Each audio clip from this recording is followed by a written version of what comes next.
El Señor le continúe bendiciendo, amados hermanos y amigos que nos escuchan por estos medios sociales o redes sociales, tanto aquí en Estados Unidos, desde la ciudad de Miami, a los hermanos que no ven en otros lugares. Mandamos bendición a los hermanos de allá, de República Dominicana en Cristo Rey, la hermana Amparo allá en las Islas Canarias de España y demás hermanos que nos ven en otros lugares. Que el Señor esté con ustedes donde quiera que esté, y por supuesto a los hermanos de la Iglesia Misericordia de aquí, que constantemente estamos en oración. Son momentos que la Iglesia, aunque se haya roto nuestra rutina de dar servicios diarios, de ir dar servicio en el templo y otras actividades, pues nosotros sabemos cómo adorar a Dios, ¿verdad? Tenemos la Escritura, tenemos el Espíritu Santo que nos ayuda, y como el Señor le dijo a la samaritana, somos adoradores como lo que Dios quiere, en espíritu y en verdad. Bendito el nombre del Señor. Y como dice Pablo, que nosotros somos templo del Espíritu de Dios. Quiere decir que el Espíritu de Dios mora en nosotros. Aunque vamos a un templo, cada uno de nosotros es un templo. Y donde quiera que usted va, le acompaña el Padre, le acompaña el Hijo y le acompaña el Espíritu Santo. Eso el Señor lo establece en su palabra. Si usted quiere, léase Juan 14 y ahí usted verá 14:15, donde el Señor le dice a sus discípulos que el que guarda su palabra, este es el que le ama, y que el Padre le amará, Hijo el Señor, y vendremos a Él y haremos morada en Él. Morada es que Dios va a habitar, va a vivir dentro de nosotros. Y por supuesto, ya Él mencionó que el Espíritu Santo vendría, y en Hechos capítulo 2, verso 1, el Espíritu Santo descendió. Y allí fue cuando en el Pentecostés Jesús transfiere la dirección de la iglesia de Él, que ya había ejecutado la redención, al Espíritu Santo. Pero no nos confundamos. El hecho de que el Espíritu Santo esté administrando la iglesia en este tiempo no quiere decir que el Padre y el Hijo están inactivos. Ellos actúan los tres al unísono. Hay una unidad funcional, espiritual de los tres, aunque haya una función de cada uno de ellos. En este caso, Jesús fue el redentor de la humanidad. El Espíritu Santo ahora es el sostenedor de la iglesia, hasta tanto Jesús entregue al Padre la iglesia ya como una esposa ataviada, constituida por millones y millones de creyentes, y allá en la boda del Cordero la iglesia va a estar celebrando. Qué hermoso, hermano. Quisiéramos, ¿verdad?, seguir hablando de esto, que aunque sufrimos mucho en esta vida, no necesariamente esos sufrimientos nos van a apagar el gozo y la esperanza que el Señor impartió en nosotros desde el día que le conocimos. Y a través de un proceso lento vamos creciendo, como dice Pablo, hasta alcanzar la estatura del varón perfecto, la de Jesucristo. Este camino es de crecimiento continuo. Nadie puede decir que llegó a lo sumo. Ni siquiera Pablo, que tuvo tantas visiones y tanta experiencia con Dios, dijo, ahora vemos por espejo oscuramente. Imagínense las cosas grandes que no hemos visto, que ni nos imaginamos que Dios tiene para su pueblo. Gloria al Señor. Entonces, hermano, hay que seguir en oración, ¿verdad? El que quiere estar firme, mire que no caiga. Obedezcamos las leyes de nuestros gobernantes, porque nosotros somos, como ciudadanos del cielo, tenemos que ser ejemplo de ciudadanos en la tierra. Y también ejerciendo la sabiduría y la inteligencia que Dios nos ha dado, para cuidarnos. Estamos protegidos evidentemente por la sangre de Cristo. Como estaban los judíos en Gosén protegidos por la sangre del Cordero en los dinteles, nosotros tenemos la sangre del verdadero Cordero, que nunca pecó, sin mancha. Y esa sangre nos cubre y nos identifica de que somos hijos de Dios.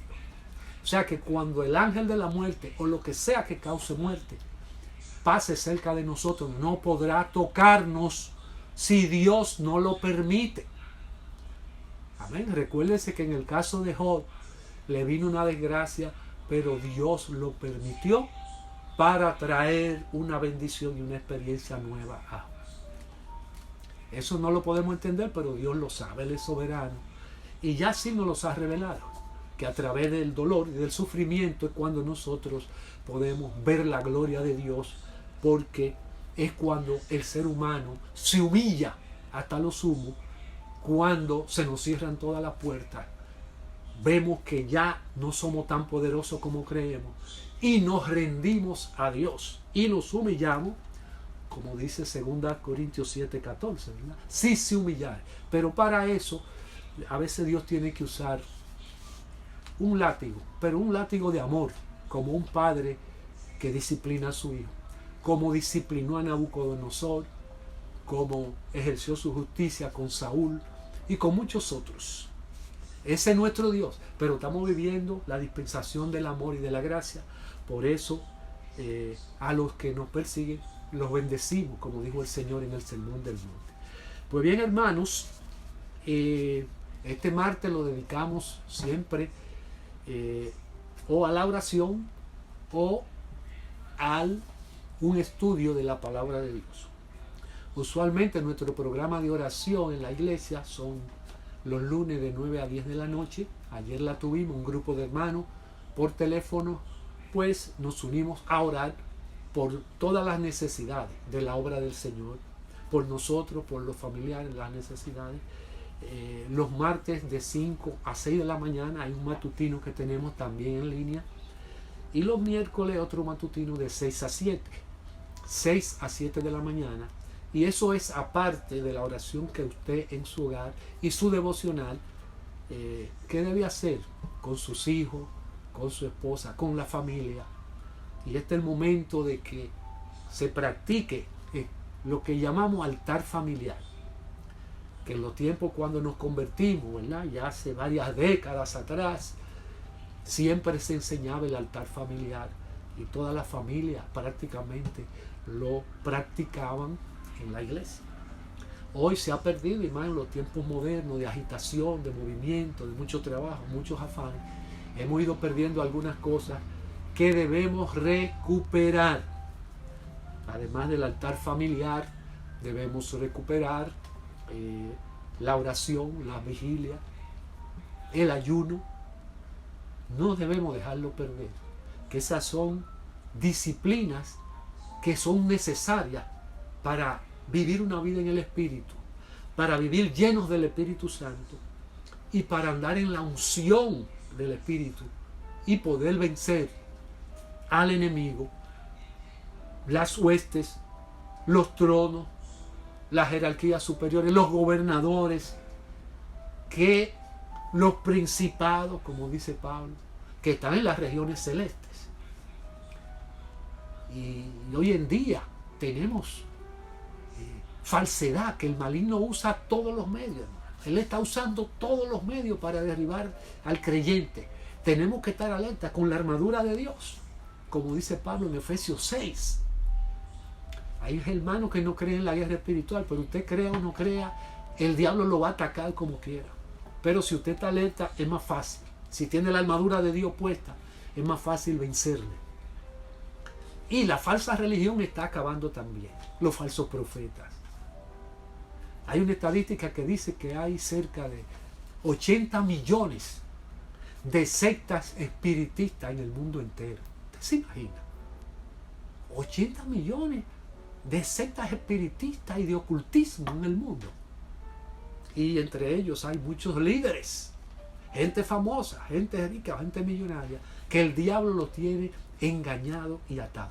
Pero a nosotros como iglesia nos toca ir a ministrar a esas personas. Recuerden que Pablo, cuando inició su primer viaje misionero, entró allá a la isla de Chipre, le predicó a un gobernante romano de la isla, Sergio Paulo. Pero vino un brujo, un hechicero, y cuando vio a Pablo empezó a decirle a Sergio Paulo que no le hiciera caso, porque el diablo sabe que donde llegue un hijo de Dios va a llevar la verdad. Y él va a comenzar a tratar de desautorizarlo a usted. Pero usted tiene que asumir la autoridad que Cristo le ha dado. Gloria al Señor. Y en esos momentos es que se necesita. Pues nosotros no oramos nada más por ser religiosos, porque tenemos que orar. Oramos porque necesitamos la presencia de Dios y estar con el Señor, en comunión con Él donde quiera que vayamos. Y este brujo se opuso a Pablo. Y le estaba diciendo que no le hiciera caso a Pablo, que estos eran unos falsos profetas, uno esto, lo otro. ¿Y qué hizo el apóstol Pablo? Lo mismo que debemos hacer. No sé. Como ya no había otra opción, Pablo usó la autoridad que Dios le había dado. Y lleno del Espíritu Santo le dijo: hijo del diablo, ¿hasta cuándo estorbará los caminos del Señor? He aquí caerá ceguera sobre ti y estarás ciego, para que aprendas a respetar los hijos de Dios. Hermano, esto no fue juego. Quedó ciego inmediatamente. Y el gobernador romano, inmediatamente al ver el poder de Dios, se humilló. Necesitamos ese poder hoy todos. Hay que buscar más de Dios. Esto no es un juego, es una guerra. Y hoy es la guerra más fuerte que antes. Gloria a Dios. Bueno, vamos a aprovechar este momento de, ¿verdad?, de esta crisis que estamos viviendo, y que todo tiene su lado positivo. Porque Dios es especialista. El Señor es especialista en transformar lo negativo en positivo. Amén. Ese es nuestro Dios todopoderoso, soberano. Gloria al Señor. Así es que, hermanos, nosotros vamos a aprovechar, transformar este momento que para muchos es de pánico, transformarlo para predicar la palabra, para animar, para consolar, para clamar por los demás. Es el momento de nosotros que tenemos que cumplir nuestro llamado. Gloria al Señor. Pues bien, la semana pasada, el martes pasado, estuvimos hablando de el origen, fue el origen de los microbios, aunque no quisimos asustarle, pero bueno, que usted sepa que no todos los microbios son malos, y que a consecuencia del pecado la tierra fue completamente transformada. Cuando Adán y Eva fueron echados del jardín de Edén, enfrentaron un mundo hostil, negativo, agresivo, un enemigo. Hasta la tierra fue maldecida por Dios. Y las plantas que producían se transformaron, los animales se transformaron. Y por supuesto, aquellos animales que eran todos benéficos, se transformaron, un grupo de ellos, en perjudiciales y agresivos. Un animal a vivir de otro, ¿verdad? Los predadores a destruir las presas. Y por supuesto los microbios que antes estaban para abonar la tierra, el suelo, se transformaron también en lo que llamamos parásitos o animales perjudiciales. Estuvimos así viendo más o menos, dándole un repaso de que Dios creó al tercer día las plantas, los primeros seres vivos después de crear el mundo. Y después que las plantas están creadas, entonces en el día tercero Dios crea, en el día quinto, todos los animales del mar, lo que se llama la fauna marina, luego, y las aves, y eso lo crea, ¿verdad?, en el día quinto. Y luego crea los animales de la tierra, ¿verdad? Y eso lo hace en el día sexto. En ese día crea todos los animales de la tierra. Entonces ya, luego de crear los animales de la tierra, Dios crea al hombre, ¿verdad? En Génesis capítulo 1, 26 y 27, Dios crea al hombre, y después de crearlo como la corona de la creación, como se dice, en los versos siguientes, de Génesis, capítulo 1, del 27 hasta el verso 31 de ese capítulo 1, Dios le da autoridad al hombre por sobre todo lo creado. No solo la naturaleza inerte o el mundo no vivo, el universo, la luna, las estrellas, el universo. Dios crea el mundo vivo, los seres vivos, y pone al hombre como cabeza, aunque, ¿verdad? Después él cayó, pero Dios le dio autoridad sobre todos los animales. Le dijo que se multiplicara tanto al hombre como todos los animales en la tierra. Y que llenara la tierra. Esa era la meta, multiplicarse. Luego viene, ¿verdad? Dios le dice que fructifiquen, que todo era para comer. Pero como el hombre ha cambiado hoy todo, hay gente que ya no comen animales, otros solo comen vegetales, hay una serie de variantes. Pero Dios le dio todo al hombre para comer y alimentarse. Y todo en forma ordenada.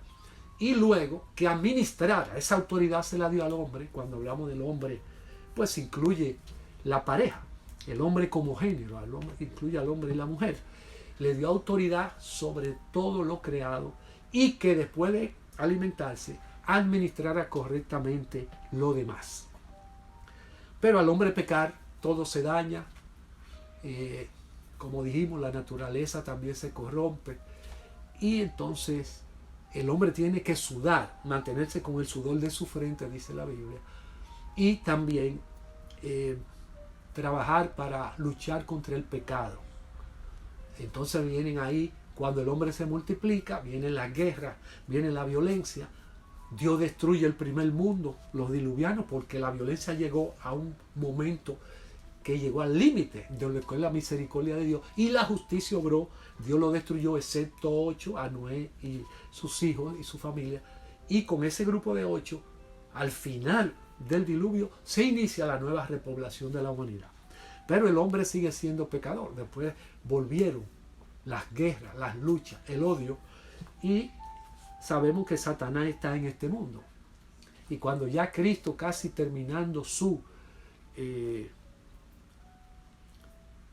misión de redentor en la tierra, le dijo a los discípulos: me voy porque viene el príncipe de este mundo con el que nada tengo que ver. Usted diría, o diríamos, ¿y por qué el Señor, si viene Satanás, él se iba? Bueno, porque ya él lo había vencido. Cuando él murió en la cruz, venció a Satanás y cumplió su meta. Ya la iglesia estaba formada. Él iba a mandar al Espíritu Santo, como se lo dijo a los apóstoles, pues ya él tenía que irse. Ahora, quienes tendrían que batallar contra el diablo era esa iglesia. Eran los hombres que el diablo lo tenía en su mano a causa del pecado y la muerte, el miedo a la muerte. Pero al Cristo vencerlo, se va el temor a la muerte, se va el pecado del hombre, y ahora sí somos semejantes a Dios. Él nos hizo a su imagen y semejanza, y ahora somos parecidos a Dios en todo. Por eso es que debemos mantenernos en santidad, en pureza. Gloria al Señor. Pues bien, hermanos, entonces dijimos todo esto. Hablamos específicamente de los microbios, porque nosotros estamos en el Salmo 91 desde hace, ¿verdad?, algunas semanas. Y en el Salmo 91 hay más de 10 promesas para los hijos de Dios. Oiga bien, para los hijos de Dios. El que no es hijo de Dios, es decir, el que no guía su vida por los mandatos de Jesús en la palabra, no es hijo de Dios. Porque Jesús lo dijo claro: el que tiene su mandamiento y lo guarda, este es el que le ama. Los demás solo pueden decir que creen en Dios mentalmente, que tal vez leen la Biblia o no la leen nunca. Nunca van a la iglesia, a un templo. Nunca meditan en Dios. Es decir, que solo es de labios que creen. No. Cuando me digo, estas promesas son para los hijos de Dios, porque el mismo Salmo 91 dice: por cuanto en mí ha puesto su amor, o el que habita al abrigo del Altísimo, quiere decir, morará bajo Dios, bajo la sombra. Usted no puede morar bajo la sombra de Dios si usted no guarda su mandamiento, si no ama a Dios. Y el primer mandamiento dice que hay que amar a Dios sobre todo. Si usted no tiene eso, no es considerado hijo de Dios. Por lo tanto, estas promesas del Salmo 91. Y los cientos y cientos de promesas que hay en la Biblia son para los hijos de Dios. Debemos estar claros en esto. Porque Dios no hace discriminación. En la única discriminación que Él hace es en los que obedecen y los desobedientes. Los que son hijos del obediente y los pecadores o impíos que no le obedecen. Dios tiene que hacerlo porque Él es justo y es santo. Pero ahora estamos en la época del amor. Por eso Dios no ha destruido el mundo todavía, porque hay gente que todavía están respondiendo al amor. Y yo sé que después de esta pandemia habrá muchas experiencias de gente que nunca pensó ni siquiera pronunciar el nombre de Dios y que ahora van a estarle sirviendo a Dios porque ven la realidad que Dios es el único que tiene poder para gobernar este mundo. Bendito sea el nombre del Señor. Pues bien, hermanos, entonces mencionamos, es un microbio el que nos está atacando ahora, ¿verdad? Que está causando esta pandemia. Un virus. Y dijimos que hay varios tipos de organismos o microbios que todos ustedes lo conocen, lo han oído aumentar. Las bacterias, los hongos, los virus. Y hay un grupo que tal vez ustedes no conocen mucho, que son ya células desarrolladas, pero viven independientes. Organismos unicelulares se llama, dentro de lo que se llaman eucarióticos, que según los evolucionistas nosotros pertenecemos a eso. Pero nosotros tenemos trillones de células y una sola célula que vive y hace lo que nosotros hacemos. Para ello nosotros salimos de ahí, pero nosotros sabemos que Dios creó cada ser con sus privilegios, con sus bendiciones y desarrollado, aunque todos es parecido y todos los seres vivos tienen en común que están vivos, ¿verdad? Se reproducen, respiran, comen y beben. Bueno, lo que queríamos era mencionar, porque estamos hablando de una plaga en estos días, y ahí le dimos una idea. Así como hay hombres que creen en Dios, buenos, hay hombres buenos y malos, justos e injustos, como dice el Salmo primero, ¿verdad? Hay justos e injustos. Así hay animales buenos y malos. Entonces los microbios son beneficiosos y también perjudiciales. Muchos de los beneficiosos los tenemos en el intestino, nos ayudan a la digestión, nos ayudan al sistema inmunológico de defensa, pero hay otros que son perjudiciales, que son los llamados parásitos, ¿verdad? Porque viven de otros seres vivos. Entonces, los virus, que aunque no lo mencionamos muchos, producen enfermedades. Prácticamente no hay virus benéficos. Todos los virus producen enfermedades. Y los virus recuérdense que hablamos de las células se clasifican, los científicos la clasifican en dos grupos: las procarióticas y las eucarióticas. Las procarióticas son las bacterias. Los hongos entran dentro de los eucarióticos. Y los virus están no se consideran ni eucarióticos ni procarióticos, pues no cumplen con los requisitos. Son la parte más elemental de la vida. Es decir, la vida más sencilla que existe es un virus. Porque el virus solo tiene una molécula de ADN encerrada en una proteína. Solamente eso. Entonces muchos científicos desde tiempo antiguo han considerado que los virus no son seres vivos. Y usted me diría, bueno, no son seres vivos y sin embargo son los que más daño nos han hecho. Sí, son seres vivos porque se les llama parásito obligado. Ellos solos no pueden vivir. Por eso son obligados. Necesitan una célula viva, o sea, un ser vivo, para ellos penetrar el ADN o el núcleo de esa célula. Y a partir de ahí matan esa célula, la destruyen y comienzan a producir virus. Con el ADN de ellos se mezcla con el ADN de la célula y entonces se convierte en un ADN viral y comienzan a producir virus en cantidad. Imagínense, si en una sola célula producen cientos, cuando han matado dos células, continúa y continúa. Por eso es que cuando es un virus que no se conoce, la defensa del organismo no lo conoce y trata de atacarlo, pues no puede contra él, porque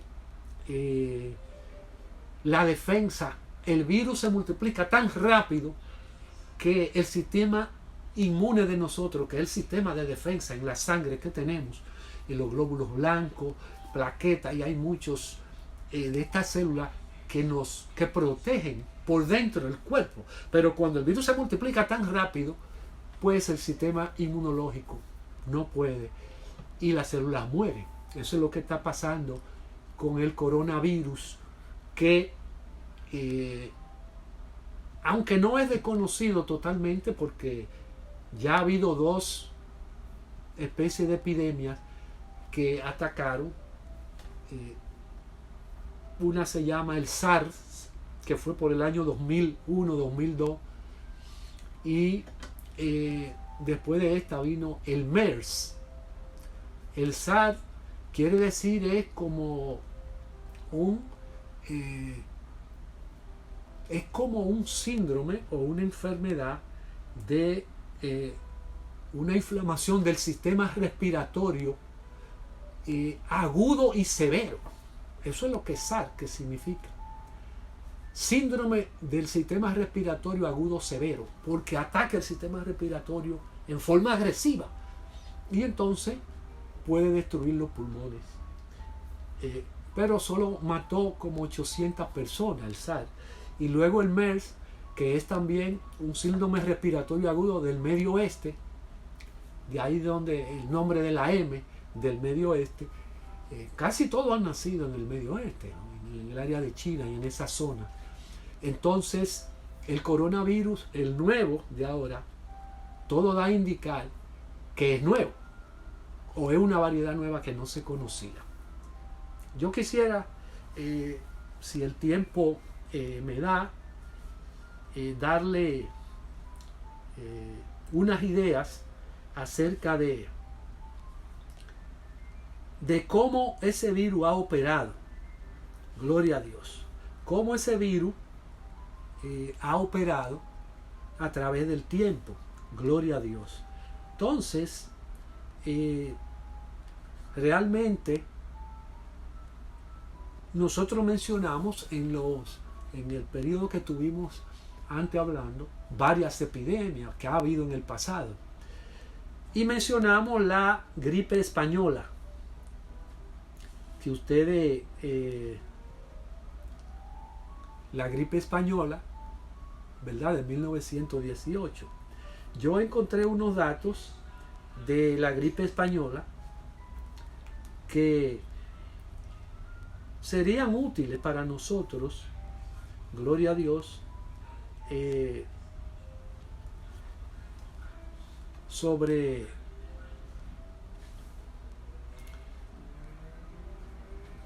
para que ustedes se edifiquen de cómo la relación de los animales con los seres humanos muchas veces es la que causa todos estos problemas. Por ejemplo,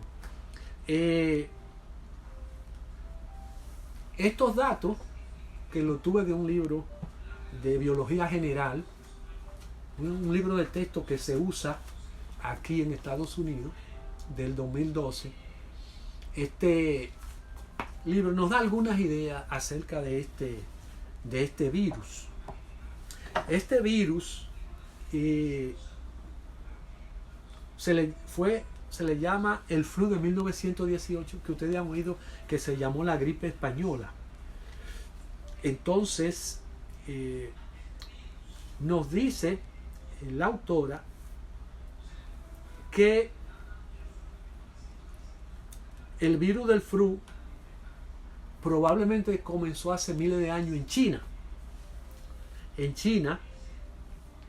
Y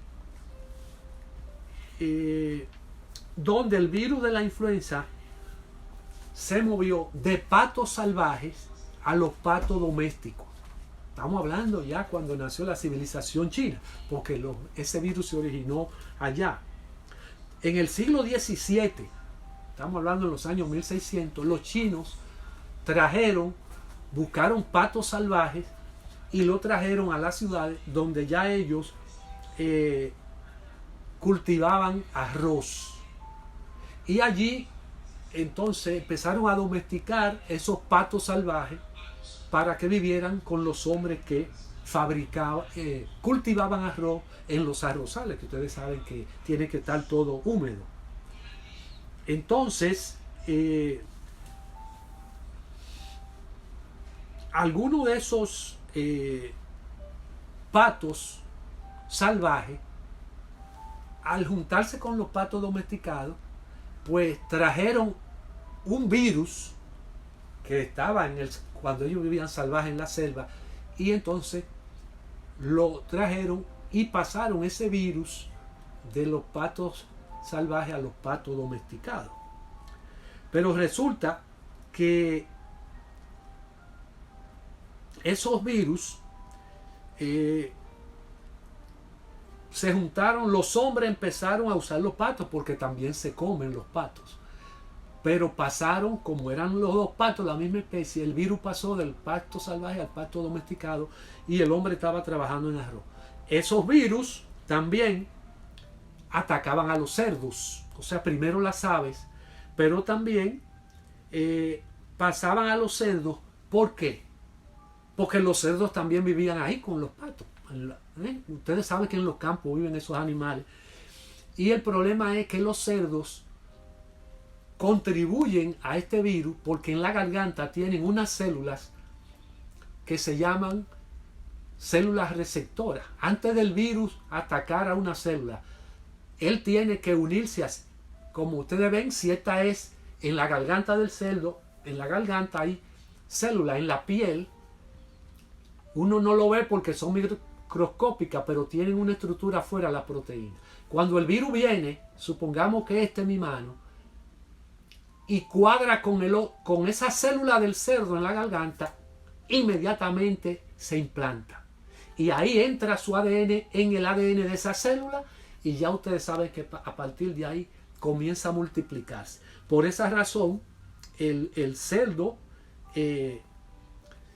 entonces, los virus de estas aves, de esos patos, pasaron también al cerdo, a la garganta del cerdo. Entonces ya no solo están en los patos, sino también, o sea, en las aves, también están en los cerdos, porque la mayoría de los virus usualmente atacan solamente un grupo de animales relacionados, es decir, las aves, en este caso los patos. Pero ahora, por una razón, este virus del flu pasó a los cerdos, y ya ustedes saben que los cerdos son usados para alimentación.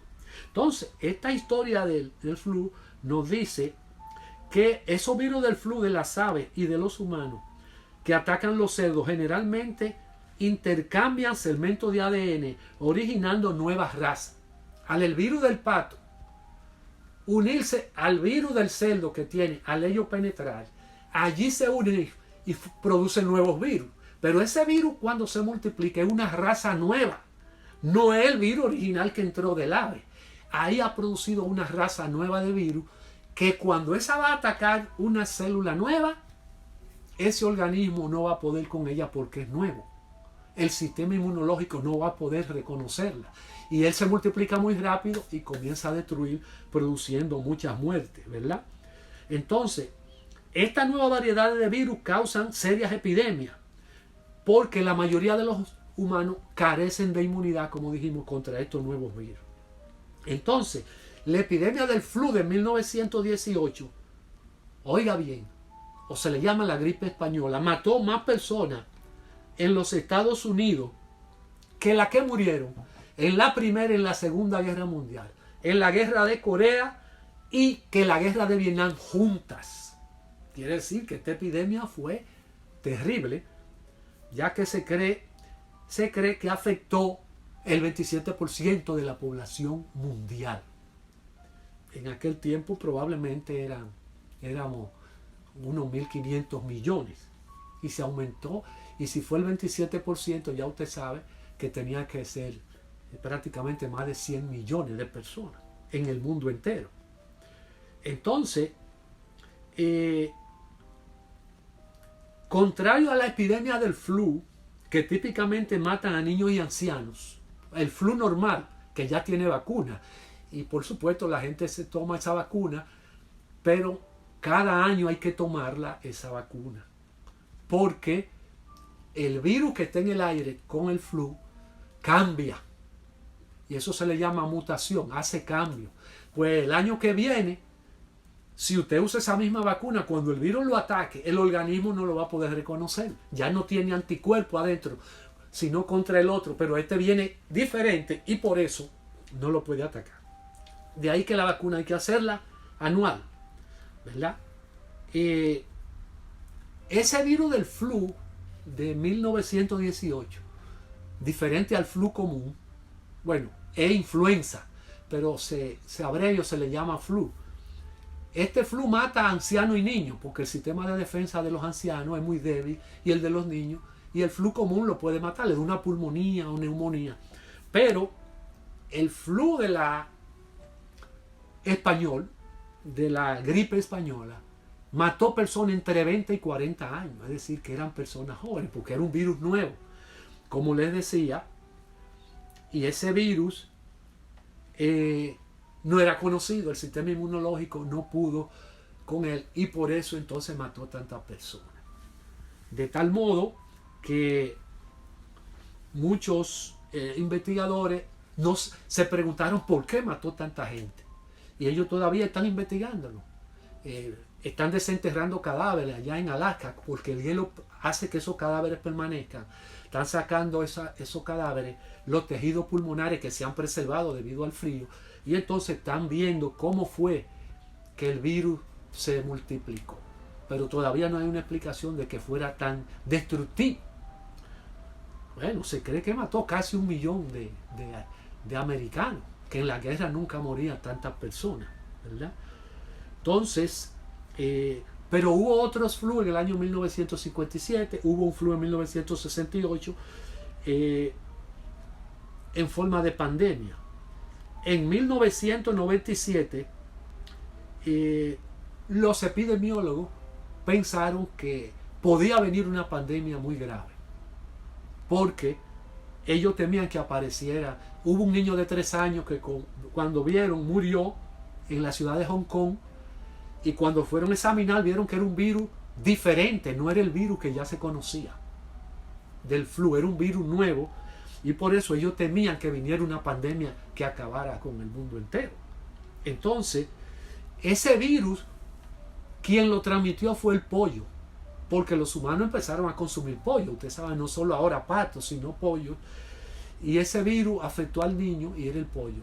Entonces, otros niños fueron afectados y el gobierno lo que decidió es mandar a matar todos los pollos que habían en Hong Kong y los sacrificaron.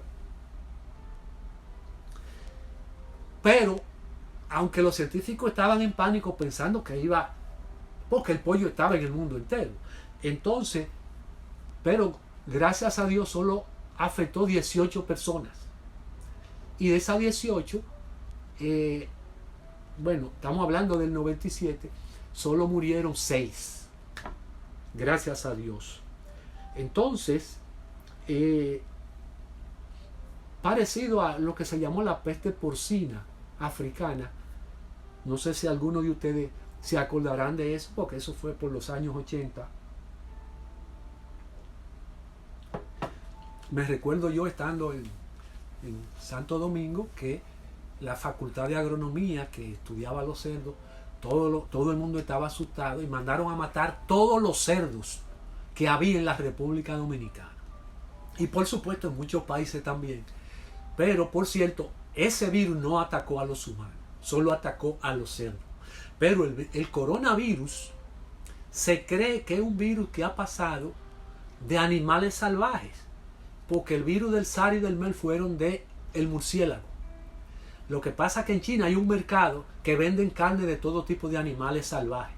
Carne de culebra, carne de gato, carne de perro, carne de murciélagos. Imagínense, entonces, muchos de esos virus viven, el del murciélago vive ahí en forma natural. El que causó el SARS y del MERS.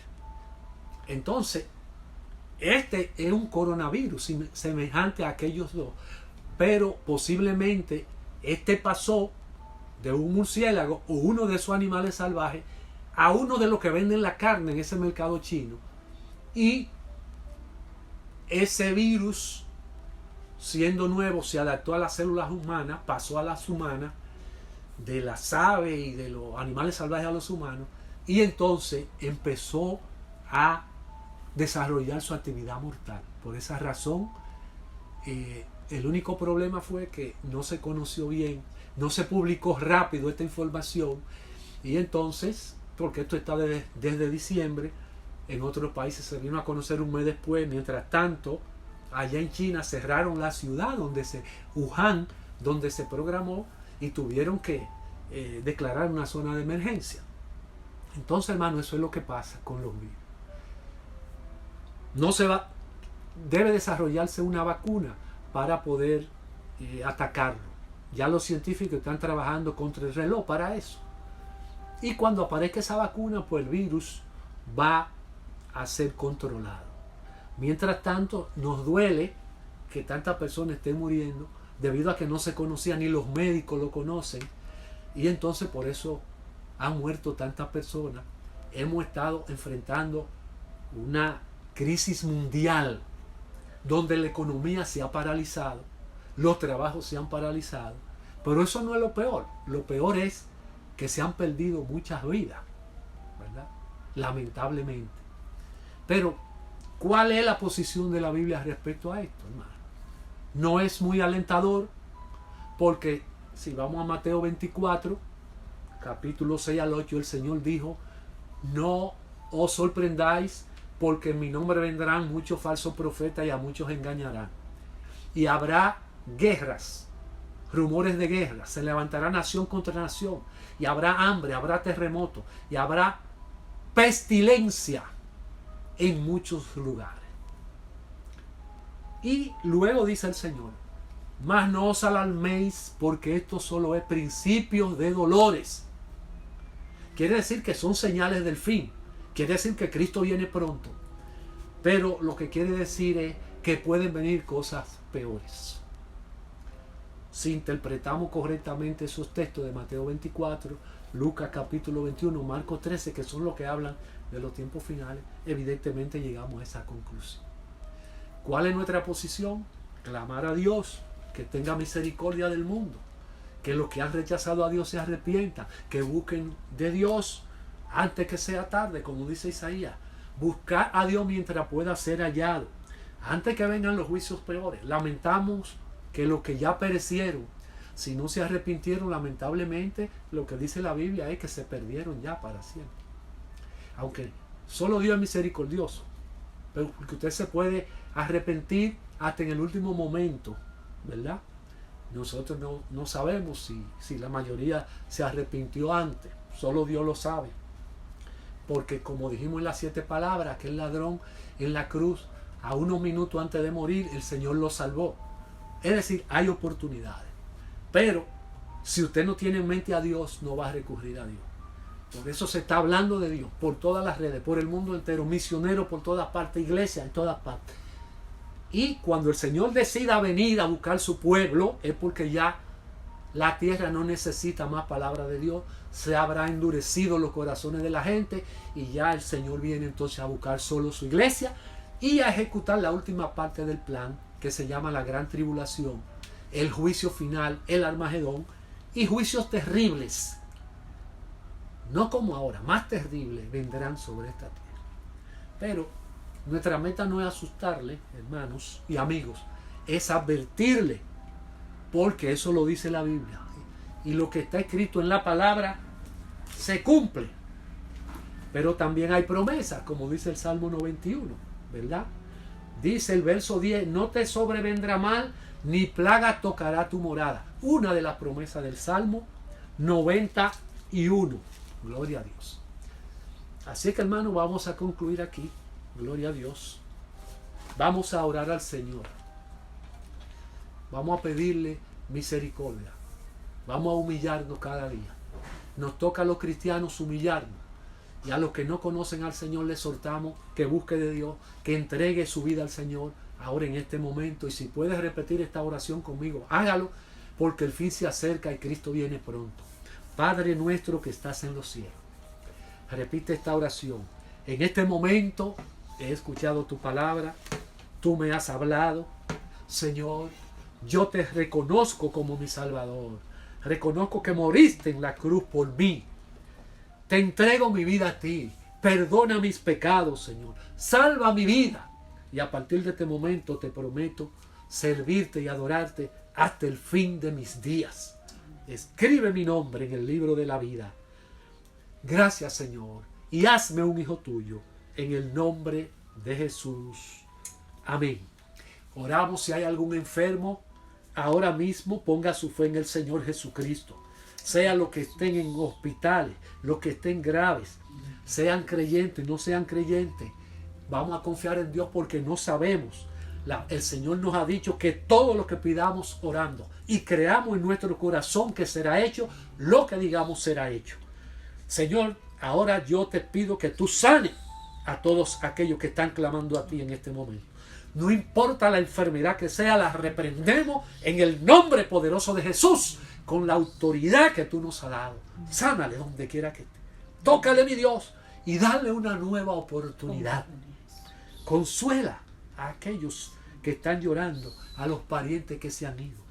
Pero que ellos puedan, Señor, humillarse, entregar su vida a ti, para que un día puedan vivir contigo para siempre y que no estén en el grupo de aquellos que van a ser condenados por haber rechazado al Hijo de Dios que murió por ellos en la cruz.